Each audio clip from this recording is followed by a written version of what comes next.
sustancial que se viene según las proyecciones del impacto de cambio climático. En otras palabras, la voz de los científicos nunca ha sido más clara que ahora sobre la significancia de los desafíos que tenemos que enfrentar en la política y también en el diseño de políticas.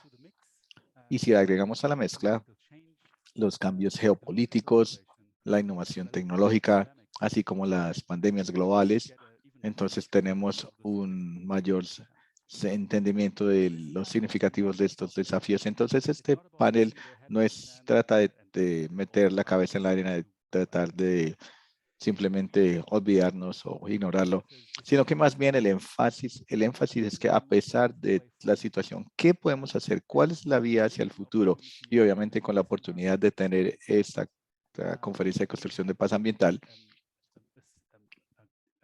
conferencia o construcción de paz ambiental que vamos a llamar CPA. En el pasado se ha demostrado que hay una gran posibilidad de innovación para encontrar soluciones prácticas sobre qué se puede hacer para lidiar con esta situación.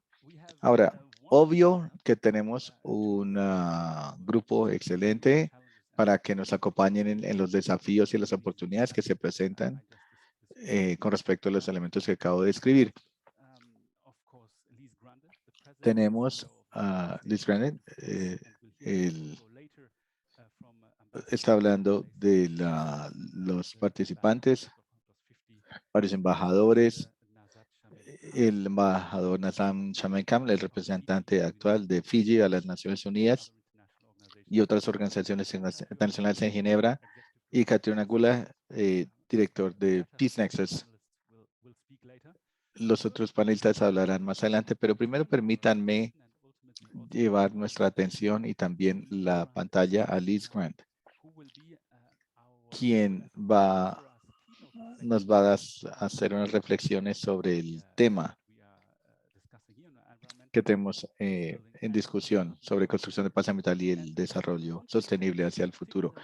Algo que es de particular importancia en estas reflexiones es la realidad de personas que de verdad han visto el terreno, el campo, y nadie podría estar mejor ubicada que Liz, porque en preparación de esto, Liz Grande, del Instituto de Paz de los Estados Unidos, incluyó más recientemente Yemen y también Irak, Sudán del Sur, Armenia, Angola, East Timor, el territorio de Palestina, Sudán, otros. Entonces, no hay una persona mejor preparada para que nos dé un vistazo a la realidad sobre la construcción de paz ambiental y el desarrollo sostenible. Entonces, con estos comentarios, te doy el uso de la palabra, Liz, y obviamente que estamos ansiosos de escucharte. Adelante. Quiero comenzar agradeciéndole a todos los organizadores por invitar al Instituto de Paz de Estados Unidos a esta segunda conferencia internacional sobre construcción de paz ambiental. También quiero darle mi respeto a los distinguidos y embajadores y invitados al panel.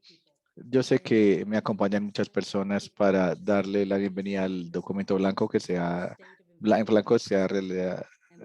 publicado en este contexto y también ha sido diseñado o elaborado con la contribución de muchos entes como UICN y otros.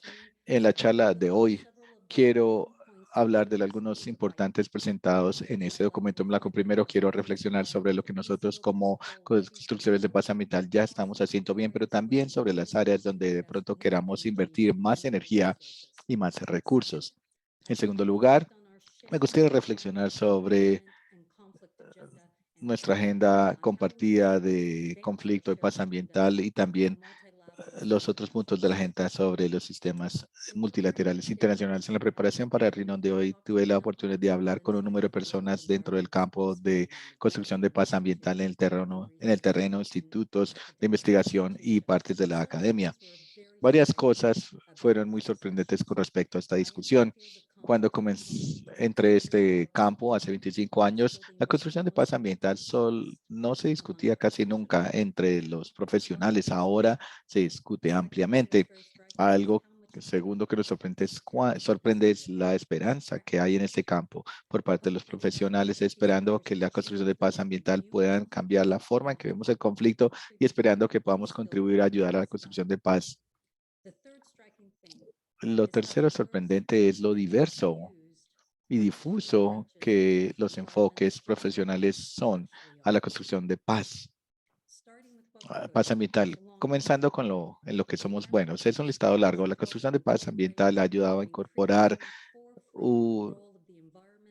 el papel del ambiente, construir el plan del ambiente en la prevención de conflictos y resolución de conflictos. El análisis de conflictos también es mejor de lo que era antes.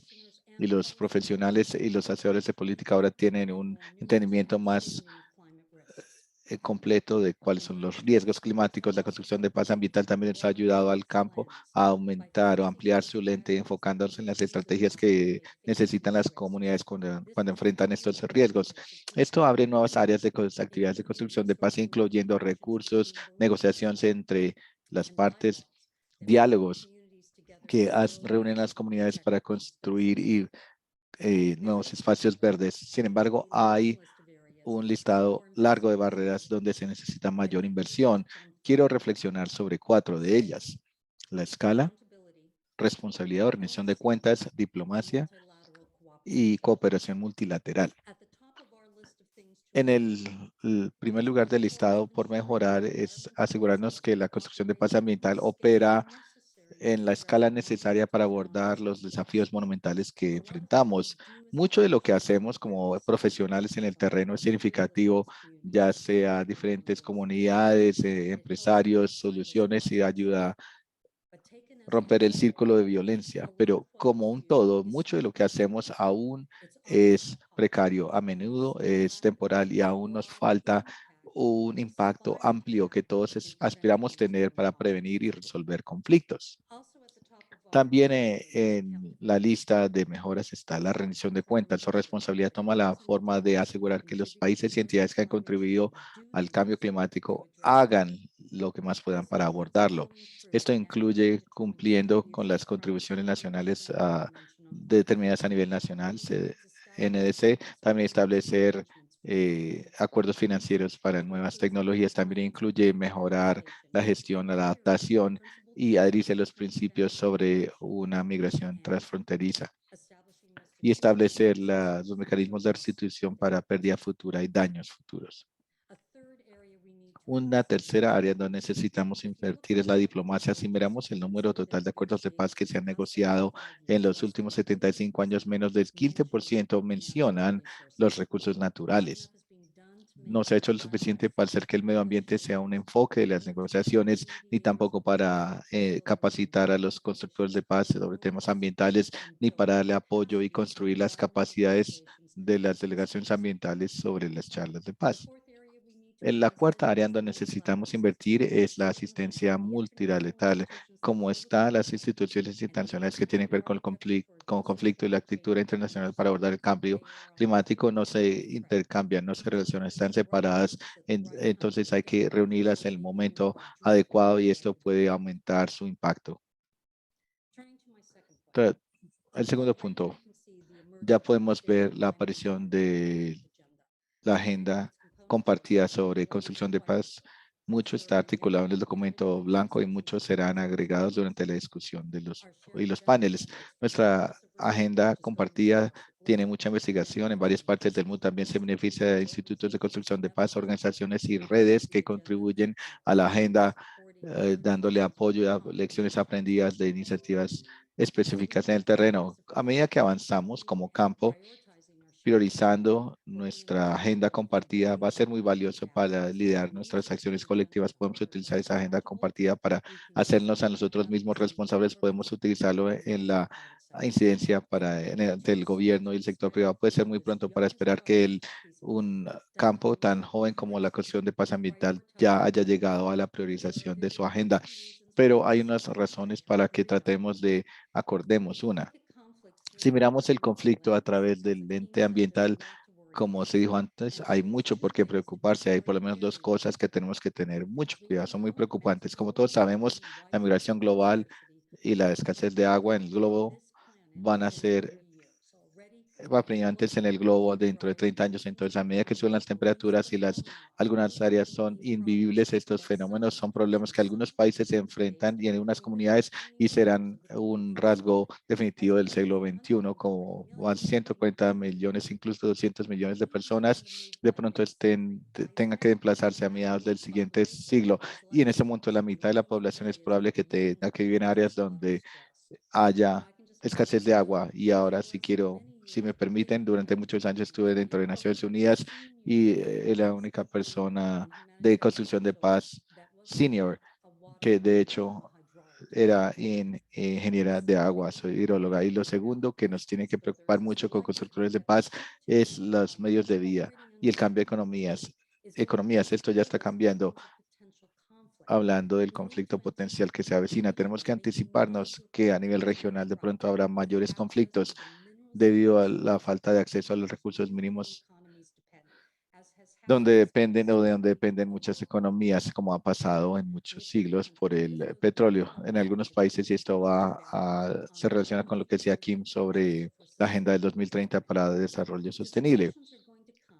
Va a haber más disrupción a medida que las economías se descarbonizan, dado que nuevas élites verdes y nuevas necesidades aparecen y las comunidades tratan de monopolizar las tecnologías verdes y a medida que los gobiernos tratan de lidiar con la dificultad social, económica y geopolítica. En algunos casos puede ayudarles a cumplir las metas de desarrollo sostenible, pero en muchos otros países va a pasar lo contrario.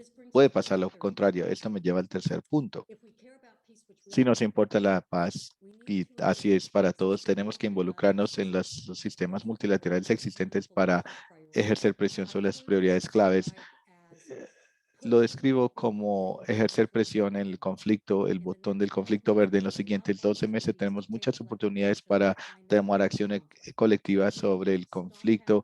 En junio, Estocolmo más 50, comparar la conferencia de 1972 sobre el ambiente y 50 años de acción global sobre el medio ambiente a finales de febrero. Tenemos la Semana Climática del Medio Oriente y otras regiones. Durante febrero también, y IPCC va a presentar su informe sobre cambio climático y mitigación, la Conferencia de Naciones Unidas sobre la certificación y la Conferencia de Biodiversidad de ONU comenzará sus reuniones, muchas reuniones también en mayo, y el foro número 11 sobre Conferencia Oceánica comienza también en junio. IPCC presentará su sexta evaluación de cambio climático a comienzos de septiembre, seguidos por la Asamblea General, luego la COP27 de Naciones Unidas en Egipto a comienzos de noviembre. O sea, muchas oportunidades. Aparte de todo esto, tenemos la oportunidad de tener la adopción de el plan de recuperación después de COVID-19 en los países donde trabajamos, y con los donantes podemos hacer incidencia para mayor financiación en estos planes de recuperación. Durante la preparación con otros, hablaba con hacedores de política, tomé la libertad de preguntar, bueno, ¿qué prioridades querían que la comunidad internacional enfatizara y avanzara? Estas son las 5 principales.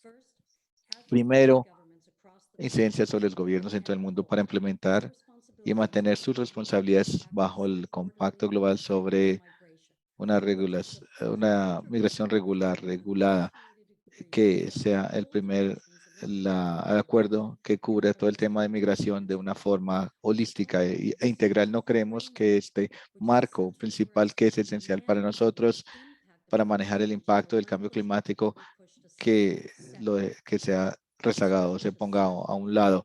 En segundo lugar, una ventana dentro del Fondo de Naciones Unidas y la Comisión de Naciones Unidas de la ONU para canalizar dineros hacia la construcción de paz ambiental en el terreno. En tercer lugar, dar capacitación obligatoria para la construcción de paz para eh, los interesados y ofrecerlos para ONU y otros mediadores.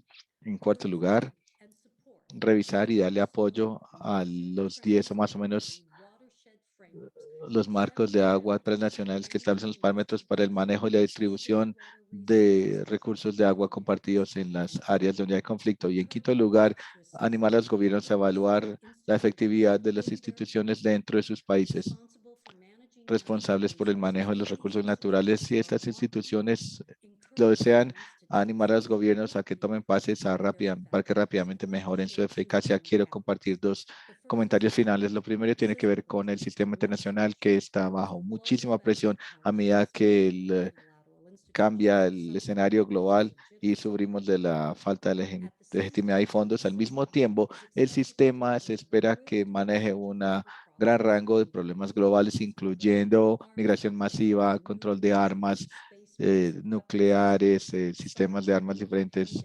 ciberseguridad, la pandemia, economía, choques en la economía global y las realidades de un globo muy desigual para 2/3 de la humanidad que vive en pobreza extrema, en, en vulnerabilidad y en conflicto. Entonces, el sistema internacional tiene que abordar también el clima y todos estos temas requiere con la acción colectiva y no está claro que el sistema pueda en realidad cumplir, que nos lleva a la pregunta si este sistema, entonces, ¿qué? Si este sistema no lo puede hacer, entonces, ¿qué? El segundo comentario es el riesgo posible para asegurar la acción ambiental, como anotaron los autores del documento blanco. Este es el tema principal. Es cierto, no sigue que tengamos que abordarlo a través de soluciones de seguridad. Estos enfoques a los problemas políticos y sociales no es algo que queramos replicar en el campo de la construcción de paz ambiental. En conclusión, muchísimas gracias a la Asociación de Construcción de Paz Ambiental y el Instituto de Estudios de Posgrado de Ginebra por llamarnos y por celebrar la construcción de paz, la plataforma, la Asociación de Construcción de Paz Ambiental, el la fundación y todas las conservaciones. UICN, gracias por guiarnos a través de este documento blanco. Muchísimas gracias. Thank you so much. Thank you so much, Liz, for setting out Gracias, Liz, por el análisis y la discusión. Para iniciar el panel, lo que mencionaste, la importancia de los nexos. Hay muchos cambios de política, se intersectan y también lo que el colega USAID, Rob Jenkins, mencionó ayer, la necesidad de integración. Me parece que es un área de interés para muchas instituciones, sobre todo la reintegración para resolver problemas complejos en el territorio, en el terreno. Y también estás resaltando el sistema multilateral, que es un punto neurálgico. Claro, es algo que soy testigo que es parte del interés de la comunidad internacional. Muchas organizaciones internacionales han eh, experimentado también. Es también una forma para llegar a la discusión del panel, lo que veremos ahora, sobre todo el listado de todas las oportunidades, todos los momentos que tendremos durante el 2022.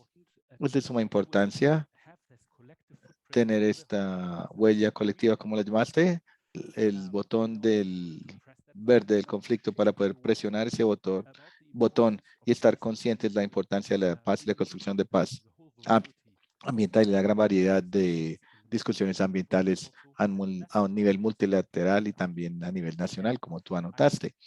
Me parece que no tenemos a nadie mejor preparado para responder estos interrogantes que el embajador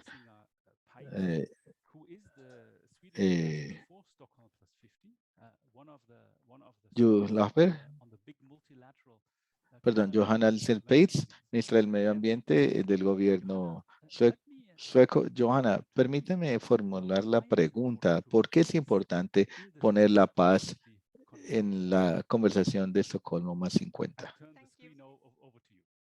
Adelante. Muchísimas gracias. Gracias por la invitación y gracias, Liz, por la charla. Creo que fue interesante. Era muchas de las cosas que yo quería decir. Sí, respondo con una oración a tu pregunta. ¿Por qué es importante? De pronto, iría a los titulares de la conferencia de 1972, solo una sola tierra, me parece que nos da la suficiente razón, pero también el título para la Convención de Estocolmo más en cuenta un planeta saludable para la prosperidad de todos, una responsabilidad y nuestra oportunidad.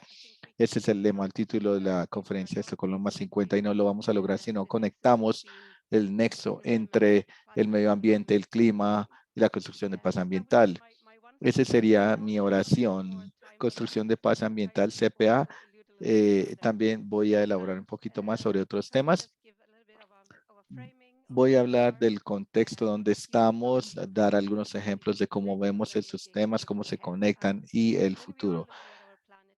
Cuando miramos el planeta hoy, simplemente no hay lugar en la Tierra, en el planeta, que no tenga influencia de los seres humanos. Creo que también en la investigación, el resultado de una investigación sugiere que hemos cruzado el quinto límite planetario sobre contaminación. Al mismo tiempo, sabemos que el ambiente nacional es una condición para la vida humana. El desarrollo del 2020 o el informe resalta que hay falta de balance y también se relaciona con otras formas de desbalance. También se ve más fuerte y ahí tiene consecuencias más fuertes para los más vulnerables, los que viven en estados frágiles y en áreas de conflicto, y para los cuyo estilo de vida no ha sido los que han contribuido a romper esos límites planetarios. Entonces, en preparación para la conferencia también discutimos, bueno, ¿cuál es el papel de la Agencia del 2030 en todo esto? ¿Qué tiene que ver? Me parece que la Agenda del 2030 de cierta forma nos da la huella para la acción, pero al mismo tiempo está claro que necesitamos actuar con mayor reconocimiento de la responsabilidad. Como dijimos, tenemos que hablar de la rendición de cuentas o responsabilidad, es un tema clave. Hay que mostrar que estamos implementando dentro del marco de tiempo que hemos acordado y también dentro del marco de tiempo que la ciencia nos dice que debemos actuar y donde hay oportunidad de actuar. También necesitamos actuar con mayor urgencia y necesitamos actuar con un mayor sentido de unidad, donde el sistema sea multilateral y sea ese tipo de enfoque. Tenemos a varios embajadores, también hubo un mensaje fuerte de cómo trabajar juntos y aumentar nuestra colaboración. Creo que también es un tema clave. Y si no lo estamos haciendo, la naturaleza también nos va a recordar, va a dejar de ser benevolente y va a volverse malevolente. Y si no implementamos urgentemente una respuesta ante la responsabilidad que tenemos, entonces quiero también reflexionar sobre cómo operacionalizamos esto, qué es lo que necesitamos hacer. Y esto es algo que podemos agregar al contexto que nos dieron en la presentación anterior. De pronto quiero hablar de tres temas diferentes. El primero, con el conocimiento, seguir basados en el conocimiento, la relación entre el cambio climático, la pérdida de biodiversidad, la contaminación, la degradación ambiental, y hacerlo así de una forma regional e internacional en diferentes contextos geográficos y prevenir la tensión que puede resultar entre las naciones y entre las sociedades. El segundo punto que quiero mencionar es evitar nuevos aislamientos o silos y más bien trabajar de forma holística sobre estos temas. Son palabras fáciles de decir, pero más difíciles de hacer, de operacionalizar. También porque cuando tratamos de establecer estos nexos, estos temas, a veces también terminamos en la discusión, bueno, ¿quién es el responsable, el que causó este problema de mayor contribución? Entonces tenemos que trabajar coordinadamente. Entonces, para Estocolmo más 50, uno de los trabajos claves es la implementación e interconectividad. Interconectividad en el sentido de conectar a los interesados, las partes interesadas, conectar diferentes organizaciones internacionales, pero también diferentes áreas de política. Bueno, yo también voy a mencionar otra área y es que si tomamos la responsabilidad de actuar frente a los retos y también las oportunidades para la paz a través del trabajo conjunto por medio del cambio climático. Eso es algo que tenemos que hacer conjuntamente. Y por supuesto, algunos de los ejemplos de Suecia, y no los voy a tomar todos, pero tal vez el ejemplo del mecanismo de seguridad de Naciones Unidas, el cual está allí la voz coordinada para ayudar a coordinar con el sistema de Naciones Unidas y crear este vínculo en el contexto local. Entonces yo pienso que para conectar la experiencia a nivel de local con los temas de gobernanza es clave en el futuro. Bien, si veo también adelante algunos momentos dentro de los años a venir, para nosotros sabemos que hay cooperación entre el documento que se presentó hoy y el Foro de Estocolmo de Paz y Desarrollo, que también se envió el informe de paz medioambiental algunas semanas antes en Estocolmo. Eso es una oportunidad también para influenciar el contexto y también los temas que tienen que discutirse en junio en Estocolmo. Y también pienso la naturaleza de alguna forma se ha convertido en un actor en temas internacionales y esto inserta nuevas complejidades, incertidumbres y no deja a ninguna ciudadano exento de esto. Entonces se necesitan nuevas competencias. Estamos viendo nuestros sistemas, la gobernanza, la estamos viendo de forma diferente.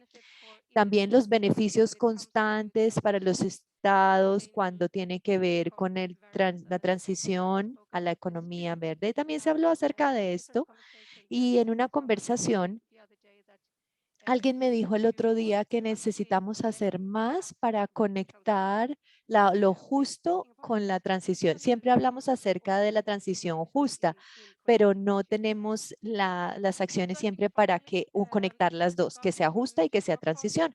Entonces ahora, teniendo eh, el 2 y 3 de junio en Estocolmo este año, es un evento que estamos siendo coanfitriones con Kenia y nuestro punto, el punto focal, los temas son muy amplios.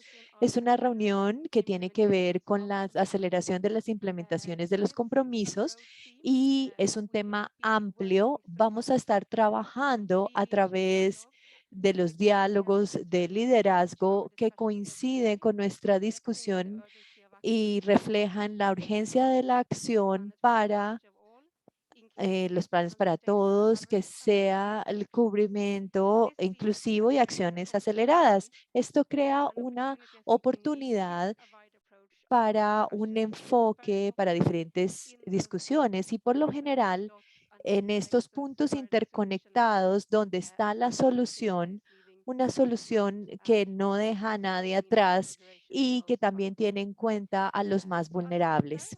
Me voy a detener aquí y quiero escuchar a otros colegas y a los panelistas hablando acerca de este tema. Gracias, gracias, Johanna. Y por supuesto, la noción de estar más allá, más rápido, juntos.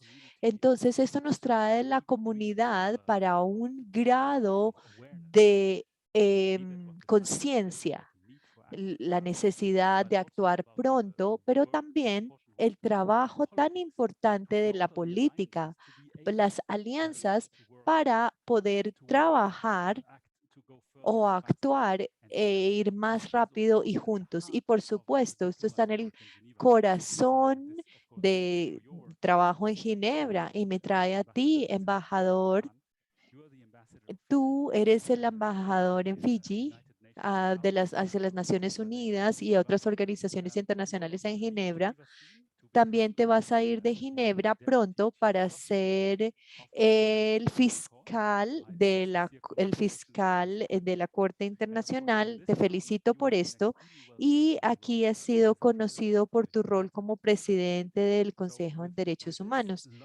Entonces, con estos años de experiencia diplomática, entre más allá, más rápido, juntos, ¿qué significa para una isla pequeña como Fiji lo que tiene que ver con el desarrollo sostenible y construcción de paz, embajador?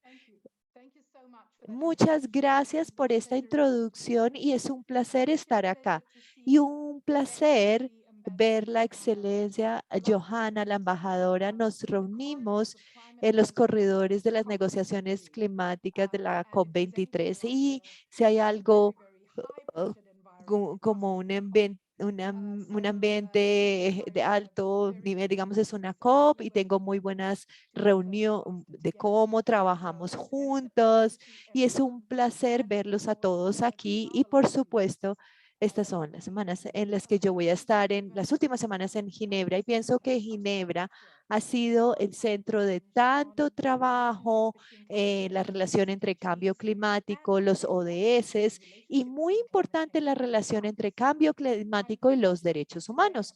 Entonces tengo el privilegio de hablar de esas relaciones y cómo afecta a los estados que son pequeñas islas, porque como ustedes saben, Fiji es una isla pequeña, país en desarrollo y nuestra misión en Ginebra se hizo una agenda muy clara para asegurarse que todo el trabajo multilateral que se llevó a cabo en Ginebra va a tener relevancia para Fiji, para el Pacífico y para la agenda de las pequeñas islas. Entonces es un placer estar aquí, participar en esta conferencia en construcción de paz, porque yo pienso que muchas de nuestras discusiones tienen mucha relevancia para el trabajo que se hace en campo en países como Fiji y en la región del Pacífico. Y quiero agradecerles a todos quienes organizaron este evento y animar que estén juntos para intercambiar visiones en construcción de paz. Hablemos del desarrollo sostenible, lo que significa para los estados que son pequeñas islas y especialmente lo que significa en el contexto de cambio climático.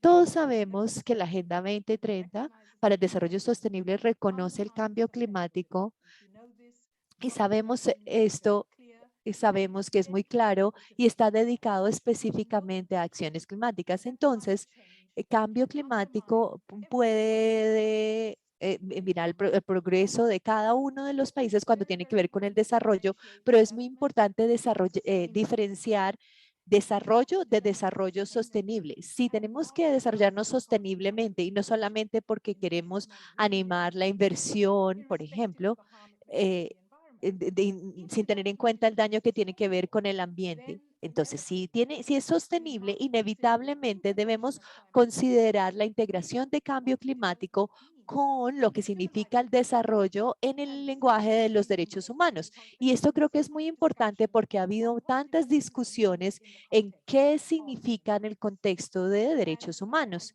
Y yo pienso que muy importante estas son conversaciones que hemos tenido en el Consejo de Derechos Humanos.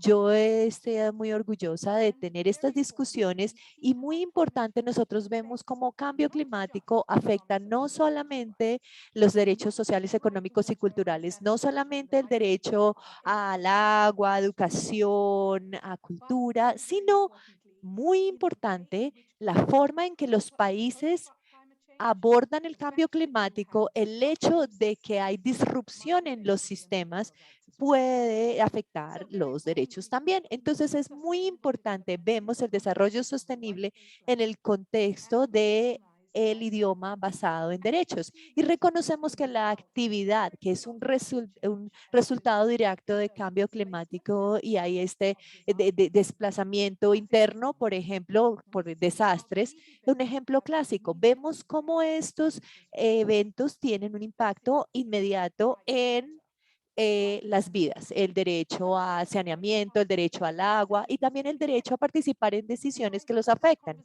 Entonces yo pienso que esta conversación que estamos teniendo el día de hoy acerca del desarrollo sostenible, el cambio climático y también la construcción de paz medioambiental no es solamente una conversación acerca de la sustancia de lo que cambio climático hace, por ejemplo, al PIB de un país.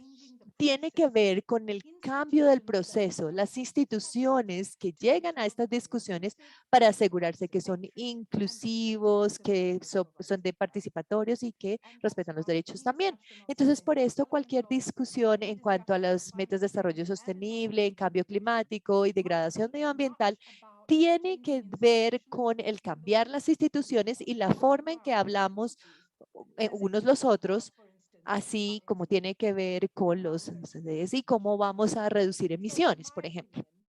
Entonces, en mi opinión, las instituciones en Ginebra, así como el Consejo de Derechos Humanos, siempre han visto cómo estos conceptos se integran los unos con los otros y cómo una discusión acerca del ambiente significa también una discusión acerca de derechos y los ODS. Y un ejemplo de cómo esto ha funcionado en Ginebra, el Consejo de Derechos Humanos es una forma en que los titulares del mandato articulan la forma en que el cambio climático ha afectado de manera adversa el derecho que ellos tienen y especialmente en cuál el cambio climático afecta a la población vulnerable y cómo también las metas de desarrollo, cómo las afecta. Me siento orgullosa de esto porque muestra que los titulares de mandato y todos estos procedimientos especiales, este modelo tiene la capacidad de ser flexible con los requerimientos de nuestro tiempo. Y como ejemplo, en la pobreza extrema, se hizo un informe en el impacto de los derechos humanos de quienes viven allí en Fitch Mountain. Entonces, la reporter dijo, ella dijo, el cambio climático amenaza los derechos humanos. En los últimos 5 años arriesga en el progreso, desarrollo, reducción de pobreza y concluye que el cambio climático está, entre otras cosas, es un asalto a los pobres, cierro comillas. Entonces, estos son hallazgos poderosos que reportan al consejo que tienen que darle una forma en relación con el ambiente.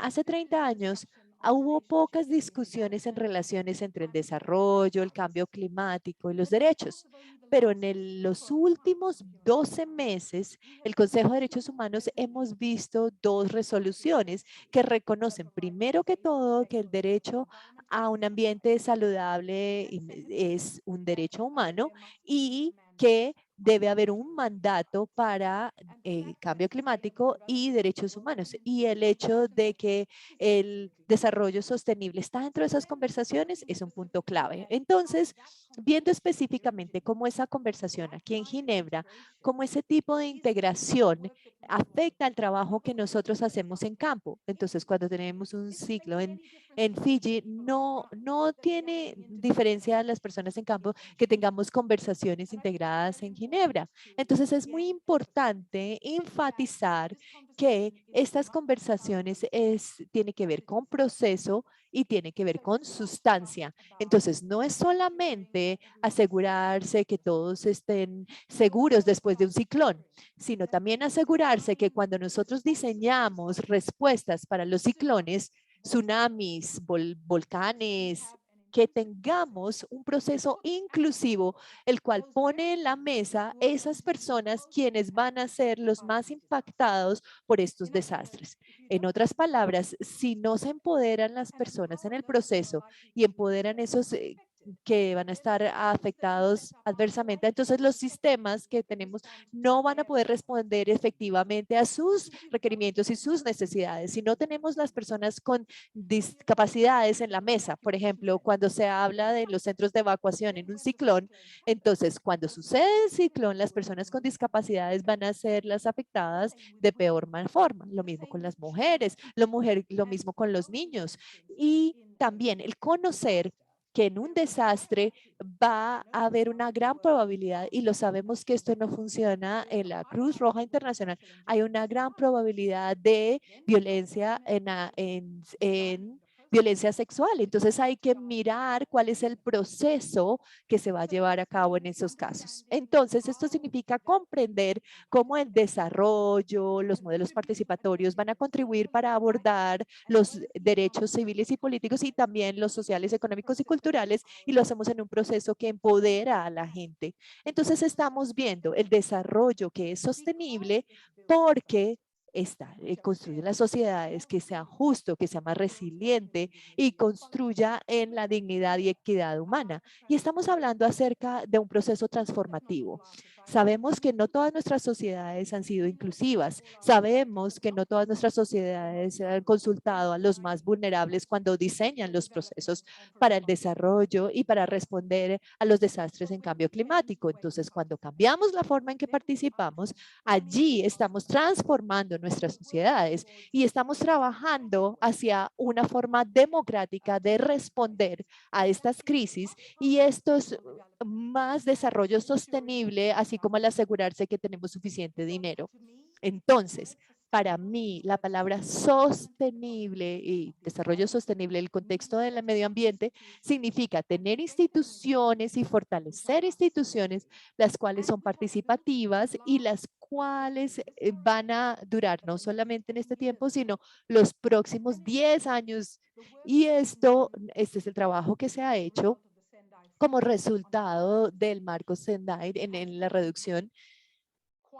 Ha sido muy transformador porque el marco Sendai reconoce la necesidad de poner a la gente en la mesa para rediseñar, para responder, para tener sociedades resilientes, y también reconocer que cuando se tienen sistemas para prepararse para desastres antes de que sucedan, entonces se está construyendo una sociedad más resiliente que como resultado va a asegurarse que nuestro desarrollo es sostenible. Sabemos que cada vez que tenemos una crisis hay un impacto directo en el PIB. Lo sabemos, en el PIB. Entonces tenemos que minimizar ese riesgo y minimizar ese daño. Y la forma en que se puede hacer es tener procesos participativos para anticipar el daño y para anticipar el daño que se le hace a aquellos quienes tienen afectaciones desproporcionadas por el cambio climático, por estos desastres.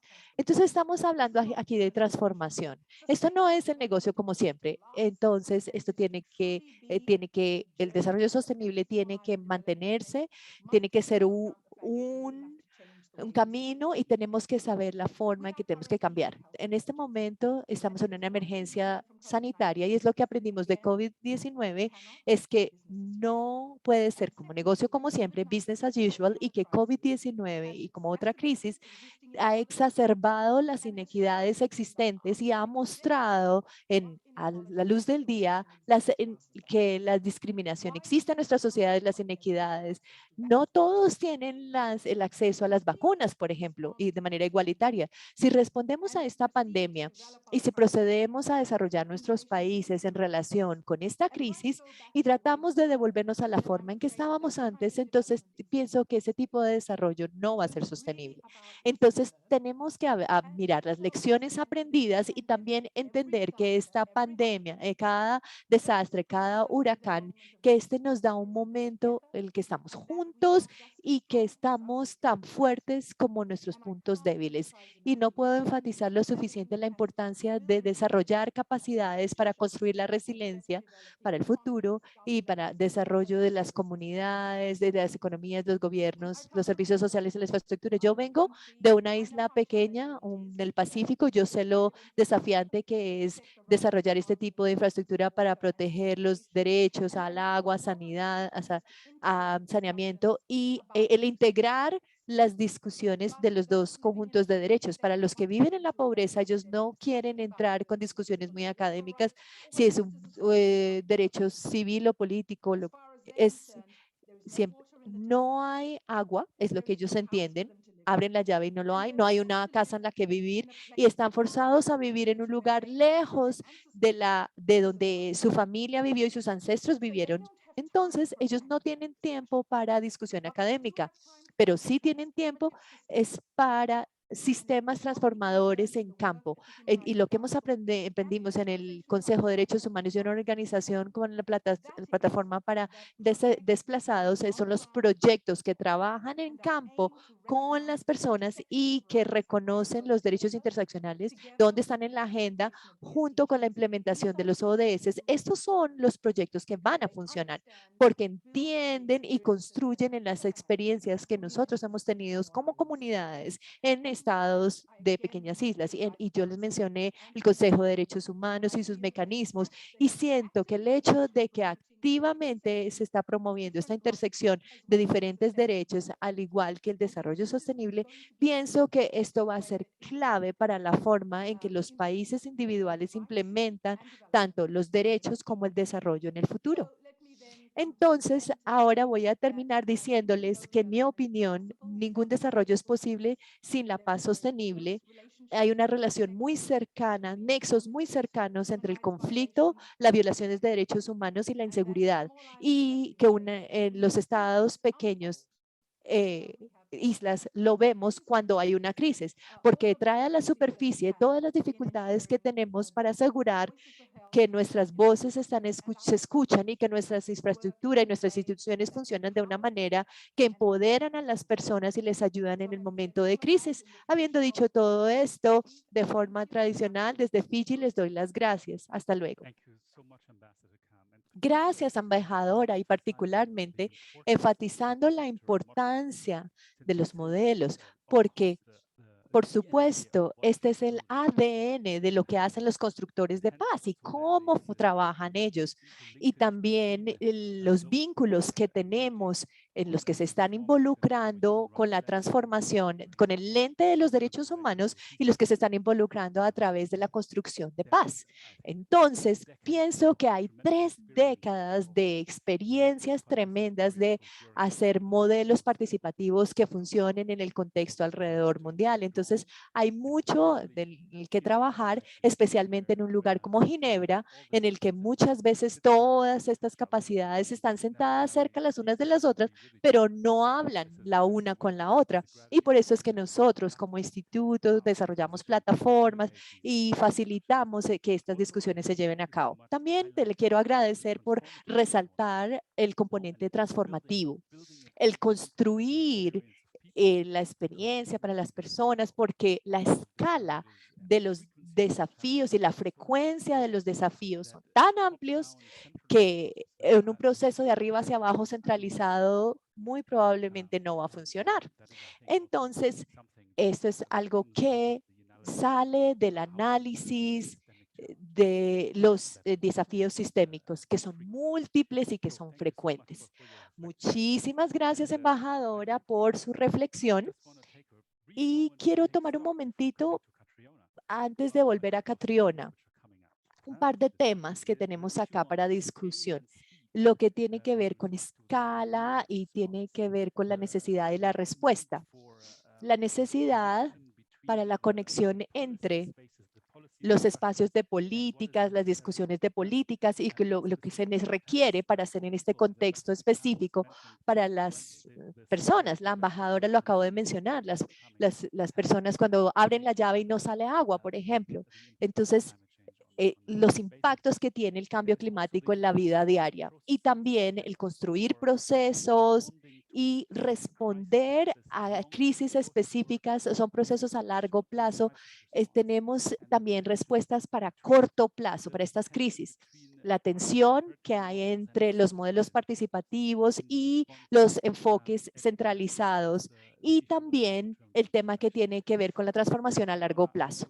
Catriona, yo sé que nos vas a hablar a todos y muy probablemente podemos hacer Zoom en un tema específico. Gracias, por supuesto, director ejecutivo del Peace Nexus Foundation, que queda cerca allí a Ginebra. Y bueno, Peace Nexus funciona en la construcción de paz y se ha integrado en muchas áreas de política. Un elemento de la larga lista que tengo y que tal vez tú puedes mirar es la noción de integrar acciones en diferentes comunidades que están operando en silos. Y tú tienes tu experiencia en este tema y has trabajado en este campo. Entonces, Catriona, tienes la palabra. Muchísimas gracias. Gracias a quienes han organizado o han iniciado el proceso, el que vamos a hacer parte, y también por haberme invitado a esta conferencia y a esta sesión. Bueno, la respuesta corta de por qué estoy acá es porque apoyamos el proceso del documento en blanco y quiero felicitar al comité directivo por el proceso. Yo pienso que ese documento en blanco y el compendio de 50 artículos que están detrás de ese documento muestran la diversidad de actores, de quienes contribuyeron, y nos da las bases para mostrar qué se puede hacer en este campo. Y toman los primeros pasos para mostrar cuál es la dirección en la que este campo debe ir. No estoy diciendo que es una en particular, es una llamada para un llamado para la acción, sino que hay una coherencia amplia en la agenda. Entonces, los felicito a todos los que hicieron parte por el resultado que se logró, que es el inicio más que el final de una conversación. La segunda razón por la cual ustedes me entraron con el trabajo de Peace Nexus, la misión de nuestra fundación Nexus es fortalecer la construcción de paz, la efectividad al fortalecer las organizaciones. ¿Qué significa fortalecer una operación? Y los desafíos. Entonces, lo que me gustaría decir es que la mayoría de los socios con quienes trabajamos no son organizaciones que se llaman organizaciones de construcción de paz, sino que son organizaciones que trabajan en sector humanitario, migración, desarrollo, a nivel local, regional, y recientemente trabajan en conservación y en temas medioambientales. La razón por la que trabajamos juntos es porque salió de la necesidad. Si uno trabaja en temas de desarrollo, medio ambiente, el conflicto, estás allí, al frente del conflicto en muchos casos. Entonces, nuestros socios se dieron cuenta que para poder lograr ese objetivo primario, el cual tiene que ver con la migración o con los desplazados o con la conservación, necesitan poder tener las capacidades para enfrentarse a las oportunidades que transforman para cooperación, para ayudar en los conflictos dentro de sus programas. Entonces, con este desafío de respuesta integrado, un lugar en que podemos empezar es dentro de la organización. Si uno está trabajando con una organización que no tiene la construcción de paz en su mandato, yo pienso que todos tienen un rol en la construcción de capacidades, y por lo general se necesita liderazgo para decir esto hace parte de nuestro mandato, vamos a tener un marco de políticas o incluso una estrategia que acepta que el enfrentarse con el conflicto hace parte de nuestro trabajo, pero también se tiene que tener unos campeones en la organización, tal vez en una unidad, o recursos para que esta capacidad se construya, y es un gran proceso para crecer, adaptar el programa. Puede ser un programa integrado con objetivos claros de construcción de paz, al igual que objetivos de desarrollo o conservación, o se pueden hacer los dos, uno de la mano del otro, o se puede asociar con otros, pero todas estas cosas hacen parte de la transformación de la organización para que sea más integrada.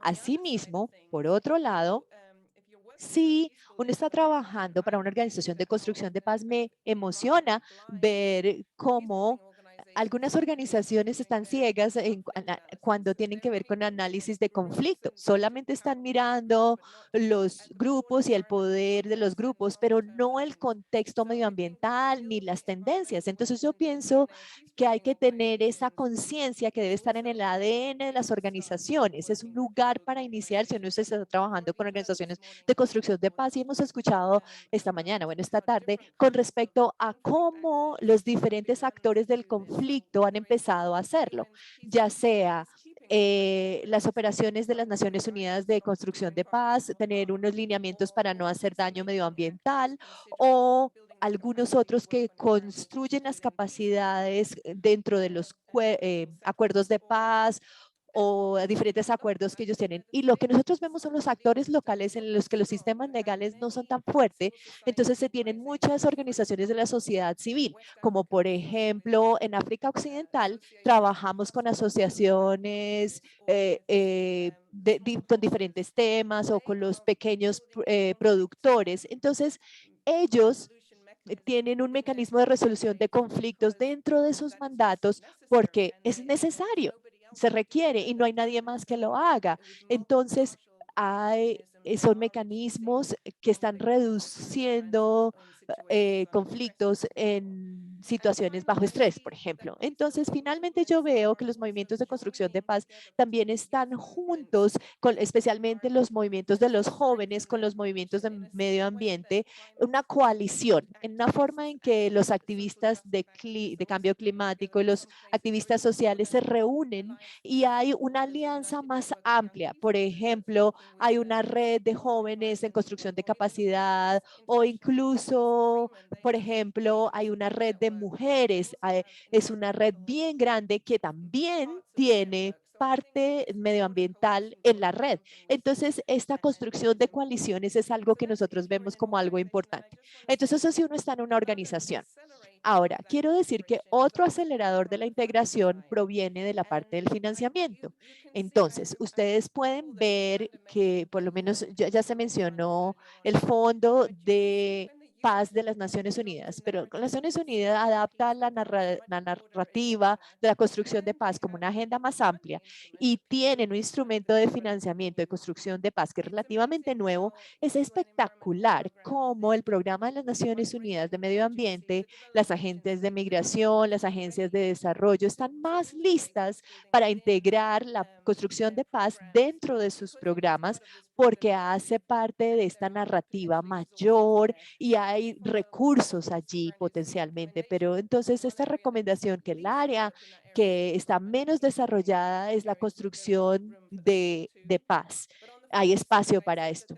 Por otro lado, debemos decir que hay poco financiamiento que va a construcción de paz comparado con el medio ambiente. Entonces, el desafío es de organizaciones de conservación para poner la construcción de paz dentro de sus aplicaciones que tienen que ver con conservación, comparado con los programas clásicos. Entonces, esto necesita mayor flexibilidad de los financiadores, ya sea del sector del que vengan, para acelerar esta integración.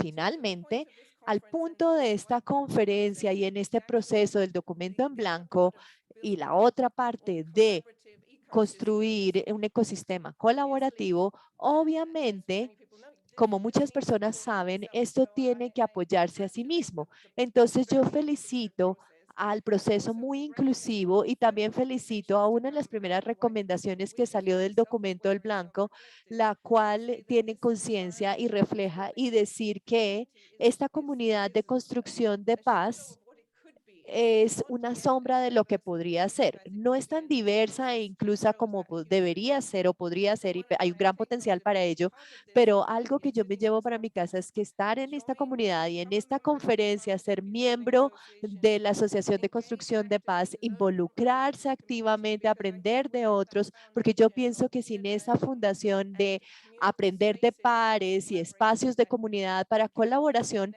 no podemos llegar al siguiente paso, el cual es evidencia, el paso del conocimiento, pero también a nivel de política, a nivel internacional e incluso a nivel nacional. Entonces tenemos que tener el hábito de invertir en estos espacios para aprender y tener intercambio interdisciplinario. Yo los animo a que lean el documento en blanco, pero también los documentos que contribuyeron a él y también los artistas que inspiraron en esta conferencia y también en el documento en blanco. Bueno, entonces para todos estos tienen un papel mayor. Muchísimas gracias y gracias por la invitación. Quiero resaltar un elemento importante que es esta alianza creciente que es, digamos, entre movimientos. Es un momento muy importante que normalmente no se reconoce en el mundo diplomático o en las capitales diplomáticas, que hay mucho que se está haciendo en muchos lugares. Los jóvenes están reconceptualizando, repensando el mundo en el que vivimos. Con la conectividad global que existe, la construcción de alianzas no ha sido más fácil antes. Y lo vemos en todos los campos. Me parece que es uno de los resultados no reconocidos que aumenta y aumenta esa mayor escala cada vez. Hay diferentes niveles de energía en este sentido y creo que esto requiere una atención más directa para que se reconozca como a medida que uno se involucra en las discusiones de cómo confrontar estos grandes desafíos que tenemos.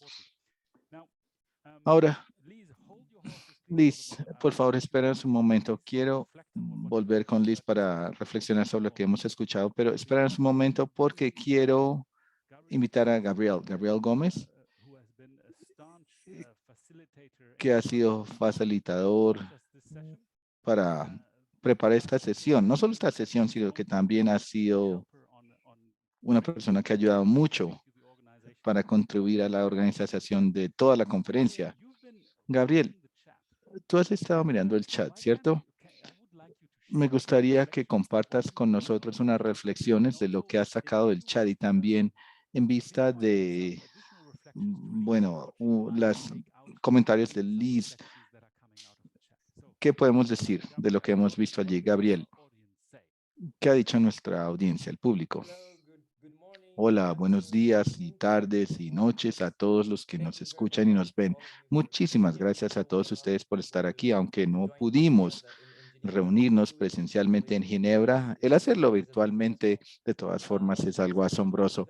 Quiero presentar algunas de las discusiones interesantes que se están llevando a cabo en el chat, que ha estado bastante activo. Primero que todo, tenemos una pregunta interesante que viene de Nina y pregunta cómo de forma efectiva abordar la crisis que sigue desarrollándose a pesar del involucramiento internacional. ¿Hay soluciones más sostenibles? Aunque las organizaciones internacionales se involucran en esa crisis, sigue pasando. Y Fan Cabrera también resaltó la importancia de incluir a las comunidades indígenas y aprender de su conocimiento tradicional. Sabemos que Fiji es un estudio de caso asombroso y cómo lograrlo de forma exitosa. De pronto más adelante podemos hacer una segunda ronda durante la sesión de preguntas y respuestas y el embajador puede volver a participar y darnos ideas al respecto. La embajadora, perdón. Esencialmente son algunos de los puntos de discusión en el chat y también para Liz es importante abordar cómo esta crisis se mantiene, sigue y cómo le podemos poner un punto final. Muchísimas gracias. Muchísimas gracias, Gabriel, por resaltar los puntos. Liz, entonces, volviendo, hemos escuchado muchos elementos, ahora agregamos otro, en particular, cómo los conflictos y las crisis que siguen apareciendo a pesar de los esfuerzos. Y luego las voces indígenas, las comunidades indígenas, es la otra pregunta que queremos tener para la discusión con los embajadores. También el tema, bueno, tú enfatizaste la escala, pero no dijiste nada acerca de la velocidad. Entonces, ¿alguna reflexión sobre este tema? Y cualquier otro comentario que nos quieras decir después de haber escuchado a los panelistas. Gracias. Muy interesante el escuchar a las embajadoras reflexionando sobre estas preguntas y la intervención de Gabriel también. Si me permiten hablar un poquito acerca de la oportunidad que tenemos de mover esta agenda diplomática dentro de la arquitectura diplomática existente, reconocer que es una arquitectura con su propia lógica y su ritmo interno. Saber todo esto, me parece que aún hay responsabilidad para nosotros como constructores de paz ambiental para que nos movilicemos y comencemos a involucrarnos con el sistema de una forma que nos permita o le permita utilizar sus activos y recursos para ayudar a abordar los problemas que estamos identificando. Para hacerlo, si me permiten, entre más claridad tengamos sobre lo que queremos, más posibilidad hay que podamos tener éxito en llegar allá, a alguna parte. Entonces, me parece que uno de los problemas que enfrentamos como constructores de paz ambiental es una pregunta básica y sustancial: ¿qué esperamos del sistema internacional? Es la pregunta. Y si podemos articular eso, en realidad sabremos qué se espera que hagamos. Y de forma más directa, un esfuerzo más directo para involucrarnos con el sistema y lograr lo que queremos. Lo que he notado es que estamos preguntándonos todo tipo de cosas y necesariamente no es que sea no esté claro para nuestros interlocutores qué es lo que buscamos, qué es lo que queremos. Entonces, uno de los conceptos importantes de hoy es cómo prevenir el conflicto relacionado con el medio ambiente. Esto podría ser para nosotros como comunidad un punto importante, neurálgico. Decimos, de todas las cosas que estamos enfrentando, lo que más nos importa, lo que totalmente tenemos que hacer bien, es las estrategias para prevención de conflicto, que van a tener impacto porque va a haber mucho conflicto, ya sea conflicto sobre recursos naturales, conflicto por recursos agrícolas, recursos por la economía, conflictos por la economía, agua, siempre va a haber conflicto, vamos a tener conflictos y podemos como constructores de paz decir, bueno, nuestro papel en los siguientes 20 años es de verdad enfocarnos en estrategias que conocemos que van a prevenir el conflicto, los conflictos, y luego programar las estrategias, conseguir los fondos, los recursos, el dinero, incidir y construir las capacidades. Me parece que la realidad más incómoda de nuestro grupo es que tenemos un listado largo de las cosas que sí nos importan. Bueno, todo esto es importante y tenemos una forma muy complicada de abordarlo, muchas prácticas y procesos. No estoy diciendo que no los necesitemos, pero hay muchos. Y el punto que me preguntaste, ¿por qué no hablé de la velocidad? Hay una razón por la que no hablé de la velocidad. Y la razón es porque si queremos trabajar a toda velocidad, entonces muchos de esos procesos se convierten en algo, digamos, repetido. Algunos pueden perder su rumbo. Este es el problema con la velocidad, porque ¿dónde está este grupo de personas? ¿Dónde está nuestra comunidad? Están muy enfocados en los procesos. No siento que, bueno, es el lugar donde tenemos que estar y tenemos que reflexionar. Cuando hablamos de velocidad, eso va a influenciar la forma en que abordamos la construcción de alianzas, la inclusión, la participación. Cada una de esas palabras es horas, días, años de inversión en procesos y procesos y procesos. Y no necesariamente una inversión que se escale y se pueda, digamos, ejecutar rápidamente. Perdóname, pero esa es la respuesta. ¿Puedo decir algo acerca de...? Sí, sí, adelante. Habiendo pasado mucho tiempo en este tema, en las plataformas, dentro del sistema multilateral, de verdad quiero llegar al punto de la priorización. Entre más difuso y oscuro es lo que estamos pidiendo, menos impacto vamos a tener. Y por esto es que me parece que de todos los puntos que hemos discutido, ese es uno neurálgico. Si tenemos seriedad sobre el abordaje, de pronto tenemos que decir, bueno, así no es el camino, pero por ahí queremos ir. Ese es el punto, es el problema que queremos abordar más rápido y primero que todo.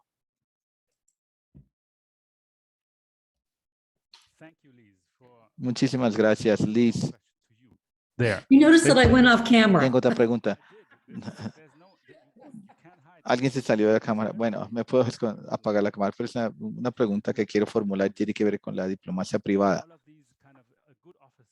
Buenas oficinas, involucramiento formal, la red de 6 a 800 mediadores informales para hacer las cosas. Bueno, mucha prevención se está haciendo en ese sentido y mucho involucramiento también, pero sin que nadie lo sepa. Entonces, claro, Ginebra es la capital de esto a nivel global, también debido al historial de ese tipo de práctica, todo Suiza y en particular Ginebra, pero la diplomacia privada es una forma potencial de acelerar, aunque yo sé que no tenemos que acelerar, no es como que sea una autopista a toda velocidad, pero simplemente sacar los obstáculos del camino con una diplomacia útil. Es una forma muy bonita de ponerlo. Una de las cosas que yo no dije en mis comentarios cuando estaba hablando de, bueno, tratar de preparar lo mejor que pude para la conversación de hoy, hablando con muchas personas. Saben que me sorprende acerca de los mediadores, casi nunca mencionan los temas ambientales. Hablamos en la preparación de esto, hablamos hace un par de semanas con varias personas, hablé y dijimos, si uno está en el terreno tratando de hacer esto, el tema del medio ambiente nunca sale. Normalmente no es el tema de los mediadores. Y esto nos lleva a la pregunta de cómo hacemos que se involucren con el tema del medio ambiente. Y por esto es que hablé de capacitación obligatoria para los pacificadores, para los mediadores del Sistema de Naciones Unidas, etcétera, para todas las instituciones. Hay muchos mediadores en el escenario y una de las formas más rápidas sería eh, enseñar y capacitar sobre todas las funciones y todo lo que está en la red. Es una capacitación de verdad. Muchos de nosotros de pronto recordamos una dificultad larga para proyectar y preparar del compromiso internacional para mitigar la violencia y proteger a los civiles.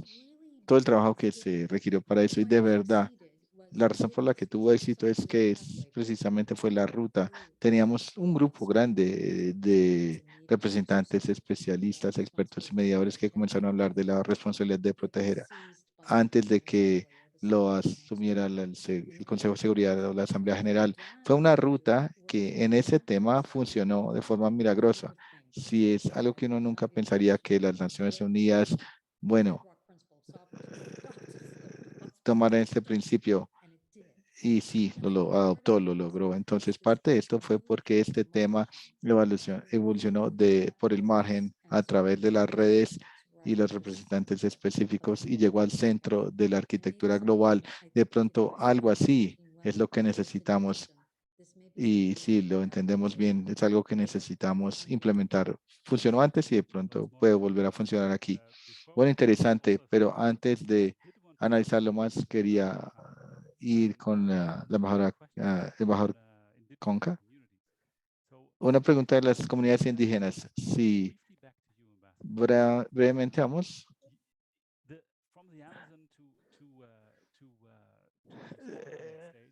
Desde las islas y en todo lugar es un tema importante, en particular un grupo que debe ser parte de la inclusión que hemos mencionado. ¿Tiene algún ejemplo específico del papel que han jugado las comunidades indígenas, en particular con el papel de cambio climático y derechos humanos? Sí, de hecho sí, porque las comunidades indígenas tienen una relación muy cercana con el medio ambiente y las comunidades indígenas están en una muy buena ubicación para entender qué le está pasando al medio ambiente. Entonces, excluirlos de la discusión a nivel nacional o regional sería un error fatal en la planeación futura y para desarrollar nuestro futuro.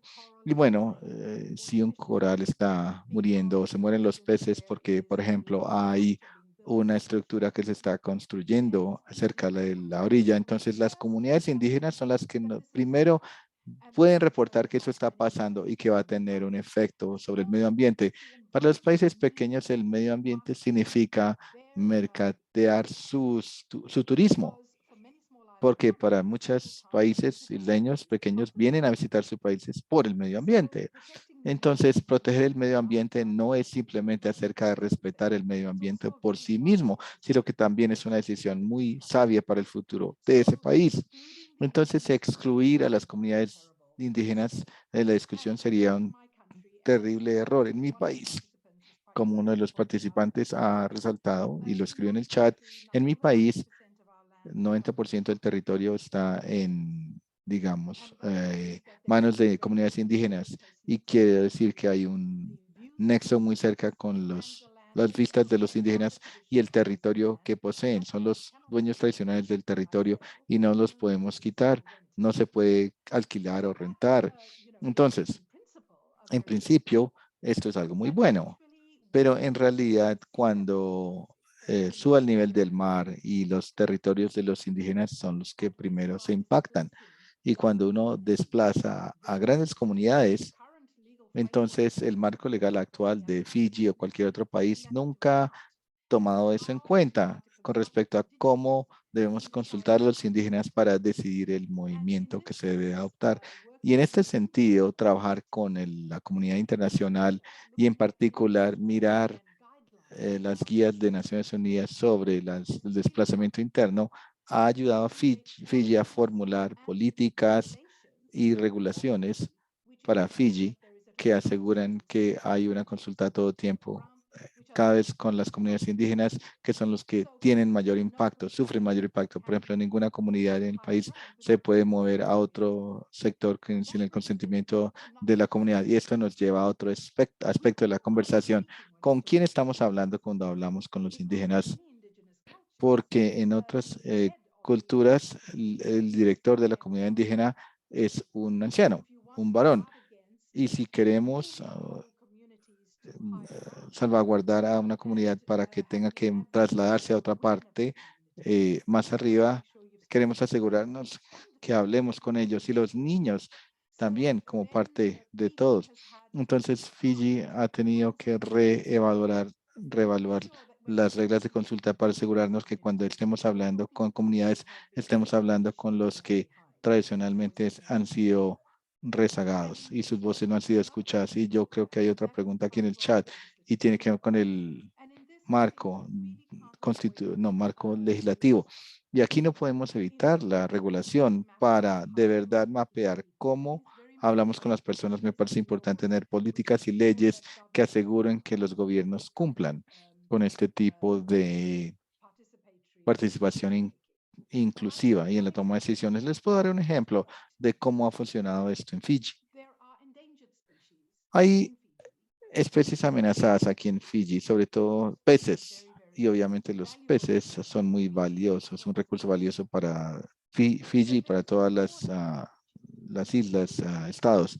Entonces, hay un programa que asegura que las cabezas de las comunidades tradicionales, los líderes, pueden decidir qué se puede pescar en algunos meses en particular del año y que está prohibido. Entonces empodera a las comunidades indígenas existentes en un área en las que ya son los mejores. Ya lo saben, tienen el mejor conocimiento, ya conocen su medio ambiente muy bien y asegura que hay un marco legislativo que los empodera y que les da una fortaleza legislativa, un respaldo de ese tipo. Y es un modelo muy bueno porque reúne la ley con el conocimiento indígena y la necesidad de proteger el medio ambiente. Y lo segundo es el hecho de que ahora tenemos guías de desplazamiento interno en Fiji para asegurarse que ninguna comunidad se puede desplazar sin el consentimiento previo informado y que ellos pueden decir qué quieren hacer, a dónde quieren ir, el nivel de cultura y autonomía que pueden exigir. Y obviamente es el trabajo del gobierno facilitar el proceso.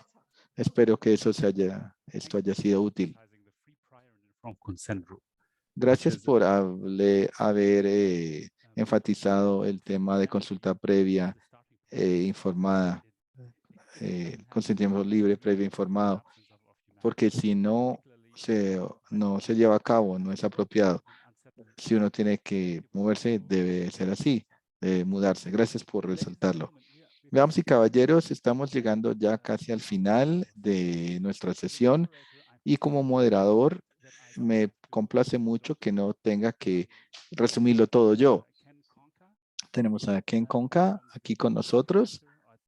Es profesora de la Escuela de Servicios Internacionales en la Universidad de los Estados Unidos y también que es la directora de gestión de comunidad en la plataforma de Construcción de Paz de Ginebra, que nos van a ayudar con eso para todos nosotros, resumir las discusiones, porque hemos escuchado muchos puntos de acción como resultado de la sesión. Los puntos que mencionamos desde el inicio, no podemos simplemente enterrar nuestra cabeza en la arena y no ser realistas sobre los cambios que se nos avecinan, sino que tenemos que tomar acción y ser proactivos para abordar los desafíos. Entonces, Ken, comenzamos contigo, por favor. Y puedes compartir tus reflexiones sobre puntos accionables que sacaste de la sesión.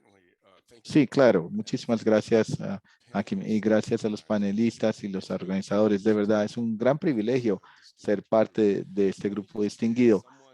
Quiero decir, como alguien que ha estado presente como investigador desde los inicios de este campo, a medida que escuché, me sorprende lo mucho que hemos avanzado, y no simplemente desde como comparando con el Estocolmo 72 o Río 92, incluso de Río más 20, un panel que se enfoque en la construcción de paz sostenible. Eso no se hubiera ocurrido hace una década. Entonces me recuerda lo especial de nuestro campo y el impulso que tenemos. Es importante capturar eso. Hay muchas ideas importantes, ideas, conceptos en esta discusión tan rica. A medida que escucho, me he preguntado de nuevo como investigador y como alguien que ha estado presente desde el inicio del campo, ¿cómo podemos usarlo? Y creo que hay tres cosas que de verdad resaltaron para mí, según los comentarios, para tratar de sintetizar. Lo primero es la pregunta de la escala. Me parece aquí la perspectiva histórica es importante. Mucho del trabajo inicial en el campo de construcción de paz ambiental tenía ambiciones grandes, mucho trabajo en cuencas de ríos, mares, iniciativas de conservación transfronteriza y muchas formas, así como fue como comenzó y se puso a escala internacional y no a escala local, donde hoy sí se hace mucho del trabajo. Y desde entonces, y no es para desmeditar el trabajo local, es que es de suma importancia, tenemos la tendencia de tener un foco local y a veces no tenemos tanto éxito a medida que los donantes se interesan más en programas. El programa del PENUMA comenzó a hacer evaluación en las sociedades que han logrado salir del conflicto y otras organizaciones se interesan más. Me parece que los investigadores han sido atraídos a esa agenda. Así que me parece que el primer tema de síntesis que quiero resaltar es de la conversación es que yo escucho un desafío para nosotros como comunidad de profesionales e investigadores que recapturemos este instinto de escalar, subirlo a mayor escala. Es fascinante la idea de hacer como una evaluación comparativa del estado de los acuerdos internacionales de agua. Sería un ejemplo de ese tipo de escalamiento que beneficiaría a las comunidades. El segundo tema que escuché con las presentaciones, la idea que la transición que buscamos en sí misma es latente y está llena de conflictos y hay que manejarlo, gestionarlo. Aquí el punto de la embajadora Cansor es la importancia de proyectos locales y la adaptación, la resiliencia, lo vitales que son en las áreas de conflicto. Me parece que hay una conciencia creciente al respecto cuando hablamos de economías verdes y a cambio hacia ese sentido, la gente comienza a utilizar cuáles son las implicaciones del uso, también las implicaciones de las necesidades tecnológicas. Son temas sensibles y controversiales y pueden llevar a conducir a conflictos si queremos mirar cómo, digamos, prevenir estos conflictos antes de que ocurran. Es algo muy interesante. Alguien que trabaje con el agua, por ejemplo, es evidente. Si me preguntan cómo vamos a manejar el agua, en 30, 40 años vamos a reciclar más agua. Obvio, tendremos que almacenar incluso más agua y tendremos que hacer espacio para el agua cuando diseñamos nuestros paisajes. Esas transiciones están llenas de conflictos potenciales porque redistribuyen quién tiene acceso al agua. Se redistribuye quién se considera un espacio donde se pueda vivir, define quién se debe trasladar para hacer espacio, crear espacio. Entonces, aquí quiero enfatizar los puntos de la embajadora Khan con los enfoques. De verdad, no nada está escrito con este énfasis como se debería haber hecho. Entonces, el desafío para nuestro campo, a medida que nos enfocamos en el diálogo y uno que se enfoca en los interesados y darle la voz a las personas y sus inquietudes, me parece que hay un papel que debemos jugar para asegurarnos que todo el rango de voces sí se escuchen con respecto al potencial conflicto en la transición de sostenibilidad. Y el tema final que quiero resaltar brevemente es la idea de los puentes. Y la embajadora habló de cómo no trabajar en aislamiento. La embajadora Khan también habló del trabajo que se hace en el terreno, en el campo. Otros hablaron de los silos entre la práctica ambiental y los practicantes o los que hacen la construcción de paz. Me interesó una parte del panel del grupo 2, un capítulo sobre seguridad. Fue una experiencia muy distinta y lo que observé en la experiencia fue la intersección de un modelo climático para entender los problemas que tienen que ver con inseguridad basado en la ciencia y en la bibliografía, pero con un conjunto más homogéneo de formas de conocer, saber. Arraigado no son las ciencias sociales, sino también otras formas de práctica.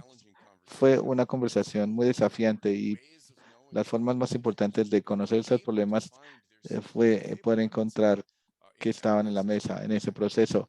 Y creo que aprendimos mucho, entonces tenemos que trabajar en esa comunicación, esa interfaz, y me parece que la construcción de paz ambiental como un campo que enfatiza su confianza y que enfatiza diálogo, que enfatiza confianza, tiene experiencia práctica y larga de formas de cómo ser el puente que necesitamos. Entonces dejo hasta ahí y quiero decir que espero que algunas de estas ideas que ha visto el panel alimenten nuestra discusión en los siguientes días de la conferencia y también nuestras agendas como investigadores y como practicantes y profesionales.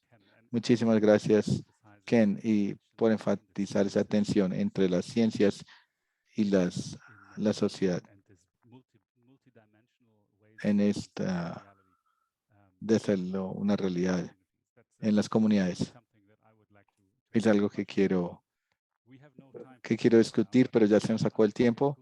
Tenemos a Anika, que también va a compartir sus reflexiones sobre el panel.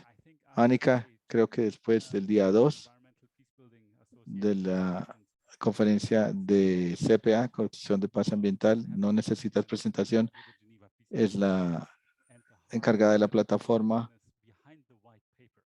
y jugaste un papel fundamental detrás del documento blanco. Felicitaciones para ti y para todos los demás por elaborar el documento blanco. Enfrente de todo esto, ¿hubo algo nuevo en la sesión?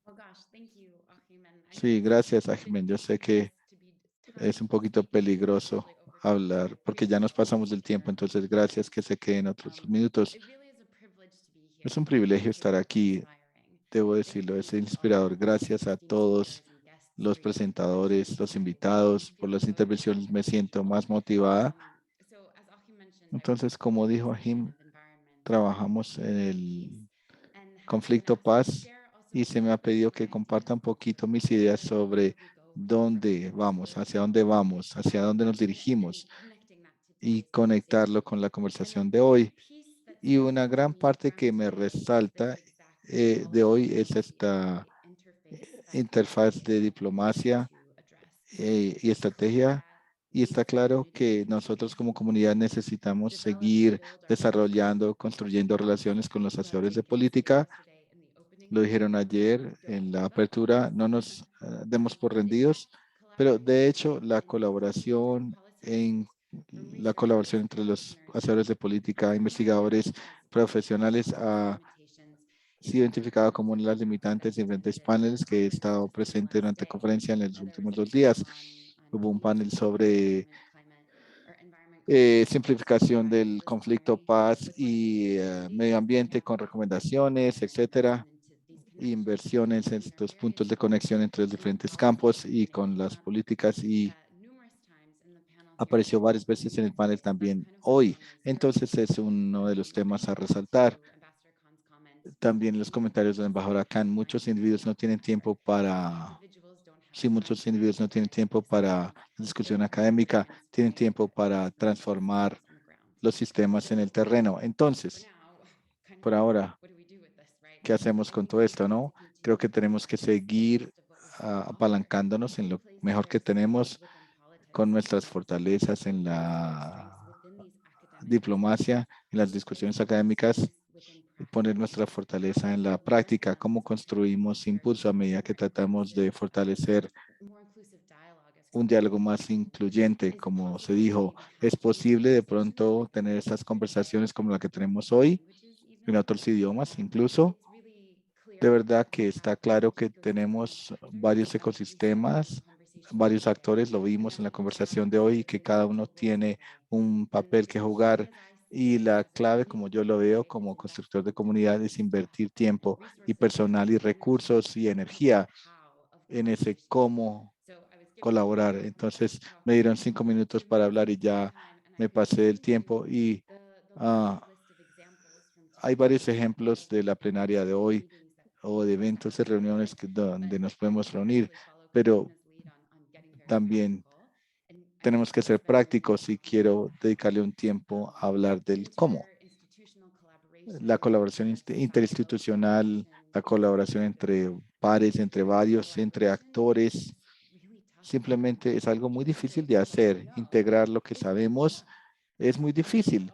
Escuchamos también de muchas partes lo mismo, ese desafío de priorización. Nuestro campo va en tantas direcciones, entonces tengo 3 puntos para reflexionar de lo que tiene que ver cómo colaboramos. Primero es la inversión de tiempo. ¿Cómo estamos trabajando para crear tiempo, para conectarnos e interactuar con otros? La colaboración también entre las instituciones es parte de la descripción del laboral, debería serlo así. Los recursos del tiempo financieros que se nombraron varias veces y debemos tenerlos en cuenta. En segundo lugar, la idea de inclusión que surgió varias veces, se nombró varias veces hoy. Estamos teniendo intención de con quién nos conectamos.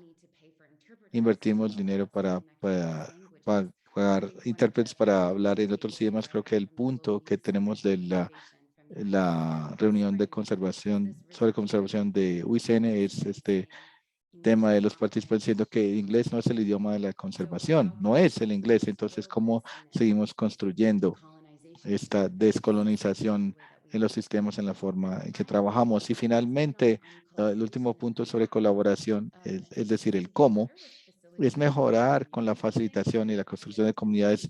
Estoy sesgada porque ese es mi trabajo, pero ¿cómo podemos construir un sentido de comunidad que sea tan fuerte que la gente se sienta motivada a sobreponerse a las barreras lingüísticas, económicas y de toda forma para conectarse unos con otros? Creo que me ha sorprendido ver 40, 50, 60, más de 100 personas en Zoom todo el día hoy, conectándose unos con otros 2 años después de la pandemia. Es el sentido de comunidad que hemos construido y debemos seguir haciendo esto, invirtiendo en la construcción de comunidad. Y creo que el documento blanco sobre la construcción de paz y el futuro fue un experimento, una facilitación, y quiero decir que espero que todos ustedes les lo encuentren y nos sirva para avanzar. Ya sé que me pasé el tiempo, entonces hasta ahí dejo. Veo que todos estamos de acuerdo que la colaboración es necesaria y es una de las principales lecciones de la plenaria de hoy. Asegurémonos que estamos haciendo las inversiones necesarias para que pase. Asegurémonos que estemos construyendo comunidades que incluyen a los hacedores de políticas para poder enfrentar los desafíos y sigamos invirtiendo en colaboración, así como esta conferencia. Quiero ver muchos más de ustedes en Zoom en los siguientes meses o incluso en persona en Estocolmo en junio. Gracias. And you mentioned the importance of time. Gracias, Annika. Hablaste de la importancia del tiempo y hemos abusado de su tiempo, de todos los presentadores, participantes, y nos pasamos ya casi 10 minutos más del tiempo de la sesión y solo puedo reconocer la riqueza de las reflexiones y experiencias que hemos compartido en el panel. Entonces, muchísimas gracias a Catriona, las embajadoras y obviamente a todos ustedes. Gracias por compartir sus reflexiones. Y todos los participantes tan activos en el chat. Y claro, Annika, Ken y también Gabriel. Damas y caballeros, estamos ya casi por mitad de la conferencia de construcción de paz ambiental. Hay más que viene y solo quiero acompañarlos en el reconocimiento, algo que mencionó Ken al final, que de verdad vemos una evolución increíble de la comunidad de construcción de paz ambiental, CPA, construcción de paz ambiental, CPA, y una evolución del espacio en el que funciona. Entonces, creo que hay mucho estímulo que recibimos de hacedores de políticas senior y en los desafíos futuros, el camino futuro para ver cómo nos conectamos con estos temas transversales para sacar el mejor provecho. Y aquí el punto quiero enfatizar, priorización, unir fuerzas de forma táctica en los temas donde no podemos trabajar solos en esta área tan compleja. Con estas palabras, mis agradecimientos finales a los intérpretes que nos han ayudado a conectarnos de alguna forma y gracias también al equipo técnico detrás de esta sesión sin interrupciones, que le hizo todo posible. Muchísimas gracias. Hasta luego. Nos vemos.